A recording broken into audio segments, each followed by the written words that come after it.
కారం రంగు రుచితో ఉంటుంది. ఆచి మిరపపొడి అదరగొట్టే కారం రంగు రుచి. నిజామాబాద్ లో రైతు మహోత్సవం సభలో మంత్రి ఉత్తమ్ కీలక వ్యాఖ్యలు చేశారు. 2 నెలల్లో ప్రాణహిత చేవెళ్ల పనులు ప్రారంభిస్తామని చెప్పారు మంత్రి. తమ హయాంలోనే ప్రాణహిత చేవెళ్ల ప్రాజెక్ట్ ని పూర్తి చేస్తామని చెప్పారు ఉత్తమ్ కుమార్ రెడ్డి. బోనస్ విషయంలో కానీ ఈ రోజు వరకు ఉమ్మడి నిజామాబాద్ జిల్లాలో ఎవరికి పెండింగ్ ఉన్నా 2 రోజుల్లో మీకు పైసలు వచ్చే విధంగా నేను చర్యలు తీసుకుంటా అని చెప్పి సభాముఖంగా మనం చేస్తున్నాం. గత ప్రభుత్వంలో 10 ఏళ్లలో 1.81 lakh crores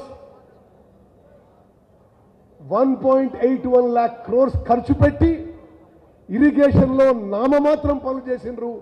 ఎక్కడా పెద్దగా ఆయకట్టు సృష్టించలేదు గత ప్రభుత్వాన్ని చెప్పక తప్పదని చెప్పి మనం చేస్తున్నాం.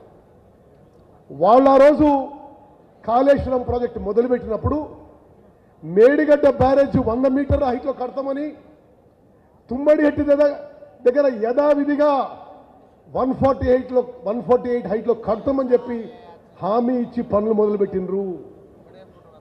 గత 10 ఏళ్లలో ప్రాణహిత చేవెళ్ల ప్రాజెక్ట్కి తట్టెడు మట్టి పని కూడా చేయలేదు. ఉమ్మడి నిజామాబాద్ జిల్లాకి ఎంతో ఉపయోగపడే ప్రాణహిత చేవెళ్ల ప్రాజెక్టు 1-2 నెలల్లో పనులు మొదలుపెట్టి మా టైంలో మా టర్మ్లో మేము పూర్తి చేస్తామని చెప్పి సభాముఖంగా నేను మాటిస్తున్నాను.